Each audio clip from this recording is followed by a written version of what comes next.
আন্তর্জাতিক বিষয়াবলী বিসিএস প্রস্তুতির সম্ভবত সবচেয়ে ভয়ানক একটা টপিক। সিলেবাসটা দেখলেই তো মাথা ঘুরে যায়। মনে হয় যেন পুরো বিশ্বের ইতিহাস, ভূগোল, রাজনীতি সব একসাথে গিলতে হবে। মানে কোথা থেকে শুরু করব, কোথায় শেষ করব, এটাই তো বোঝা মুশকিল।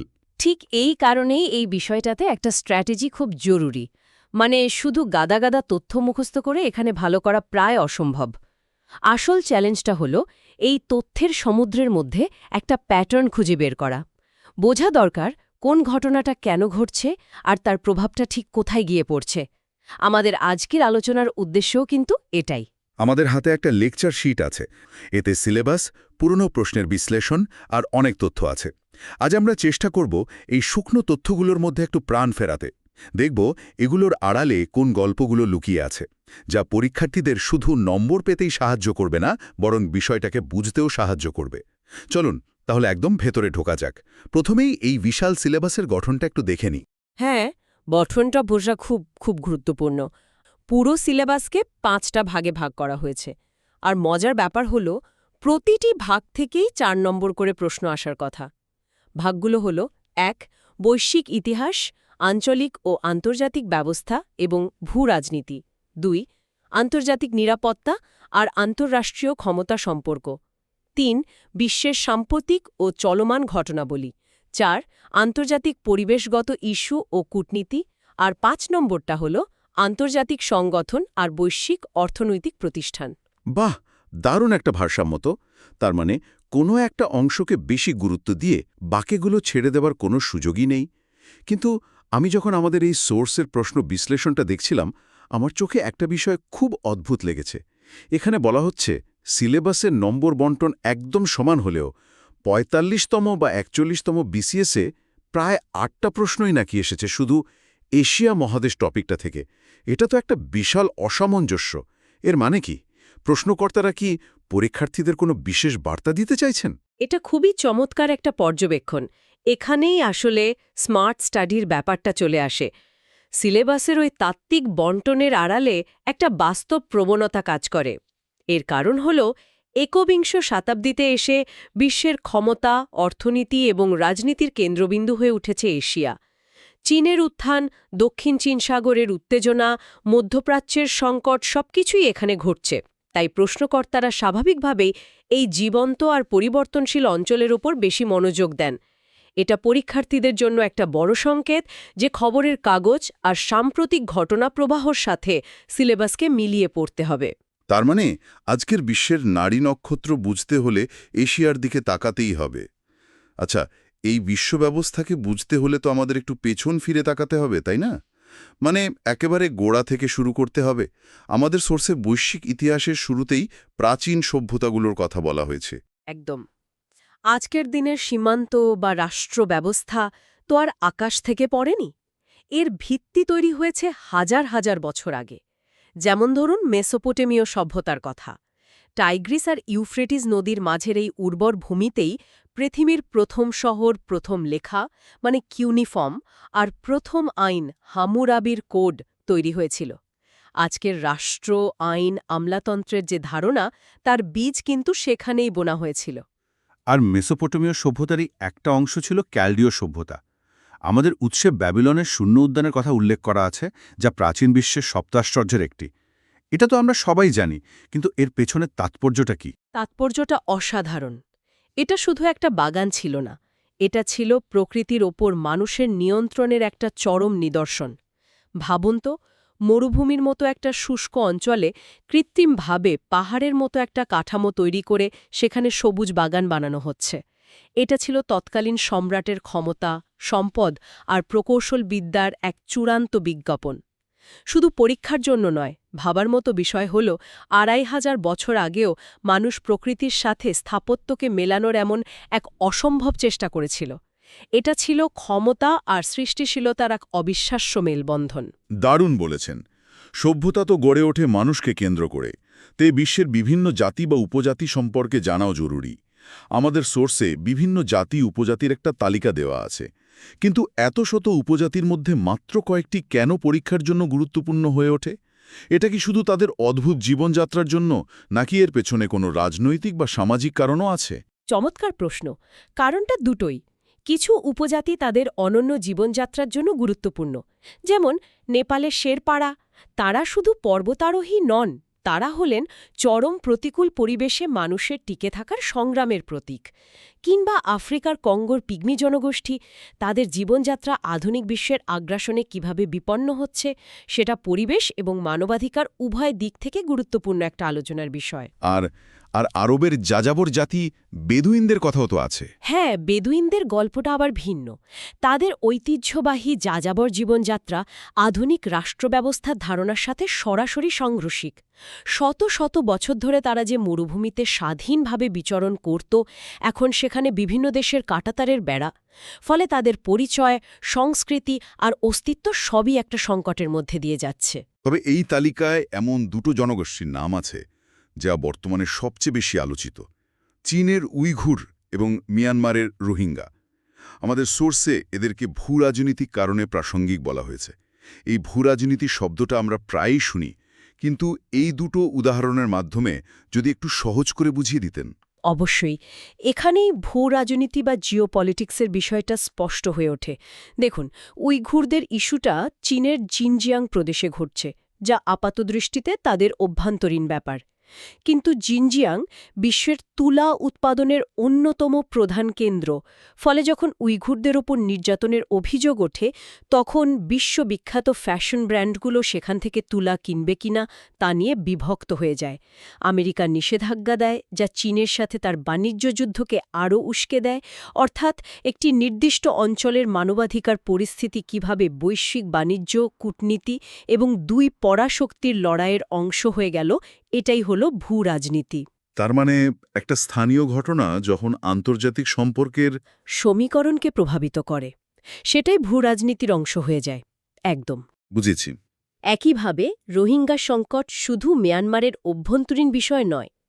লক্ষ লক্ষ রোহিঙ্গা যখন পালিয়ে বাংলাদেশে আশ্রয় নিল, তখন এটা বাংলাদেশের অর্থনীতি, সমাজ এবং নিরাপত্তার ওপর সরাসরি প্রভাব ফেলল। এটা আসিয়ান জোটের জন্য একটা বড় পরীক্ষা হয়ে দাঁড়াল। পুরো অঞ্চলের স্থিতিশীলতা এই একটি সংকটের কারণে ঝুঁকির মুখে পড়ল। এই যে একটা ঘটনা তার উৎস ছাড়িয়ে আশপাশের দেশ আর পুরো অঞ্চলের উপর প্রভাব ফেলছে, এটাই ভূরাজনীতির বাস্তব উদাহরণ। আমরা উইগুর আর রোহিঙ্গাদের কথা বলছিলাম, যারা নির্দিষ্ট একটা ভূখণ্ডের পরিচয়ের সাথে জড়িয়ে আছে। এই সূত্র ধরেই আমরা যদি আরও বড় পরিসরে দেখি, মানে মহাদেশগুলোর দিকে তাকাই, তাহলে দেখব কিভাবে এই বিশাল ভূখণ্ডগুলো তাদের নিজস্ব রাজনৈতিক আর সাংস্কৃতিক পরিচয় তৈরি করেছে। চলুন এশিয়া দিয়ে শুরু করা যাক, কারণ আমরা শুরুতেই জেনেছি পরীক্ষার দিক থেকে এটাই সবচেয়ে গুরুত্বপূর্ণ। ঠিক। এশিয়া বৈচিত্র্যে ভরা একটা মহাদেশ। একদিকে যেমন বিশ্বের সর্বোচ্চ পর্বতশৃঙ্গ এখানে, তেমনি গভীরতম হ্রদও এখানে। বিশ্বের সবচেয়ে জনবহুল দুটো দেশ, চীন আর ভারত, এখানেই অবস্থিত। আবার মালদ্বীপের মতো ক্ষুদ্র দেশও এই মহাদেশের অংশ। এই বৈচিত্র্যই এশিয়ার রাজনীতিকে এতটা জটিল আর আকর্ষণীয় করে তুলেছে। আমাদের সোর্সে পূর্বে এশিয়ার প্রসঙ্গে উত্তর ও দক্ষিণ কোরিয়ার কথা বিশেষভাবে বলা হয়েছে। এদেরকে বিভক্তকারী ৩৮ ডিগ্রি উত্তর অক্ষরেখার কথা তো প্রায়ই পরীক্ষায় আসে। কিন্তু এই বিভক্তি আর উত্তেজনার পেছনের গল্পটা কি? এর পেছনের গল্পটা হল দ্বিতীয় বিশ্বযুদ্ধের পরের স্নায়ুযুদ্ধের গল্প। জাপানের পরাজয়ের পর কোরিয়ার উত্তর অংশ নিয়ন্ত্রণ করে সোভিয়েত ইউনিয়ন আর দক্ষিণ অংশ নিয়ন্ত্রণ করে আমেরিকা। দুই পরাশক্তির আদর্শিক লড়াইয়ের শিকার হয়ে এক জাতি বিভক্ত হয়ে দুটো ভিন্ন রাষ্ট্র তৈরি হয়, যাদের মধ্যে রশ্মিভাবে যুদ্ধ এখনও শেষ হয়নি। ৩৮তম অক্ষরেখা শুধু একটা কাল্পনিক দাগ নয়, এটা পৃথিবীর সবচেয়ে সুরক্ষিত এবং সামরিকায়িত সীমান্তগুলোর একটি। এটা স্নায়ুযুদ্ধের একটা জীবন্ত জীবাশ্ম, তাই না? আর এই উত্তেজনার পালে নতুন হাওয়া দিয়েছে উত্তর কোরিয়ার পারমাণবিক কর্মসূচি। উৎসে বলা হয়েছে তারা ২০০৬ সালে প্রথম পারমাণবিক বোমার পরীক্ষা চালায়, আর ২০১৭ সালে হাইড্রোজেন বোমা। এ তারিখগুলো মনে রাখা তো জরুরি, কিন্তু এর বৃহত্তর তাৎপর্য কি? এর তাৎপর্য বিশাল। উত্তর কোরিয়ার মতো একটি বিচ্ছিন্ন এবং অর্থনৈতিকভাবে দুর্বল দেশ যখন পারমাণবিক শক্তিধর হয়ে ওঠে, তখন সেটা আন্তর্জাতিক নিরাপত্তার পুরো সমীকরণকেই বদলে দেয়। এটা দেখিয়ে দেয় যে সামরিক শক্তি শুধু বড় অর্থনীতির দেশগুলোর হাতে থাকবে তা নয়। উত্তর কোরিয়ার এই সক্ষমতা অর্জন তার প্রতিবেশী দক্ষিণ কোরিয়া ও জাপানের জন্য সরাসরি হুমকি। একই সাথে এটা আমেরিকার জন্য একটা বড় মাথা ব্যথার কারণ। এই পারমাণবিক কর্মসূচিকে কেন্দ্র করে যে দর কষাকষি আর কূটনীতি চলে তা আন্তর্জাতিক সম্পর্ক বোঝার জন্য একটা দারুণ কেস স্টাডি। এশিয়ার এক প্রান্তের এই উত্তেজনার পর এবার যদি আমরা মধ্য এশিয়ার দিকে যাই, সেখানেও কিন্তু ক্ষমতার লড়াইটা বেশ তীব্র। আমাদের সোর্সে কিরগিজস্তানের আমেরিকার মানাস বিমান ঘাঁটি আর 2005 সালের টিউলিপ বিপ্লবের কথা বলা হয়েছে। এই দুটো তথ্য বিচ্ছিন্নভাবে না দেখে একসাথে দেখলে কি ছবিটা ফুটে ওঠে? একসাথে দেখলে একটা দারুণ রাজনৈতিক খেলার চিত্র ফুটে ওঠে। আফগানিস্তানে যুদ্ধের সময় আমেরিকার জন্য মধ্য এশিয়ায় একটা ঘাঁটি খুব দরকার ছিল, আর সেই সুযোগে তারা কিরগিজস্তানে মানাস বিমান ঘাঁটি তৈরি করে। এটা ছিল মধ্য এশিয়ায় আমেরিকার স্ট্র্যাটেজিক উপস্থিতির সবচেয়ে বড় প্রমাণ। কিন্তু মধ্য এশিয়া ঐতিহাসিকভাবে রাশিয়ার প্রভাব বলয়ের অংশ। তাই এই অঞ্চলে আমেরিকার উপস্থিতি রাশিয়া কখনোই ভালোভাবে নেয়নি। আর টিউলিপ বিপ্লব? এরপর তৈরি হওয়া এই দেশগুলোতে গণতন্ত্রের দাবি আর পুরনো কর্তৃত্ববাদী শাসকদের মধ্যে একটা লড়াই চলছিল। এই বিপ্লবগুলো দেখিয়েছিল যে এই অঞ্চলের রাজনৈতিক অস্থিরতা কতটা জীবন্ত, যেখানে রাশিয়া আর আমেরিকার প্রভাব বিস্তারের একটা নীরব লড়াই পর্দার আড়ালে সবসময় চলছিল। মানাস বিমান ঘাঁটি ছিল সামরিক উপস্থিতি, আর টিউলিপ বিপ্লব ছিল রাজনৈতিক প্রভাব বিস্তারের লড়াইয়ের প্রতিফলন। এশিয়ার এই জটিল ভূরাজনৈতিক চিত্রের ঠিক বিপরীত মেরুতে আছে আরেকটা মহাদেশ, ওশেনিয়া, যেখানে বড় বড় শক্তিগুলোর লড়াইয়ের বদলে ছোট ছোট দ্বীপ রাষ্ট্রের টিকে থাকার সংগ্রামটাই হয়তো মূল বিষয়। খুব সুন্দরভাবে বলেছেন। ওশেনিয়া আয়তনে পৃথিবীর ক্ষুদ্রতম মহাদেশ এবং এটিকে মূলত 3টি অংশে ভাগ করা হয়: মেলানেশিয়া, মাইক্রোনেশিয়া এবং পলিনেশিয়া।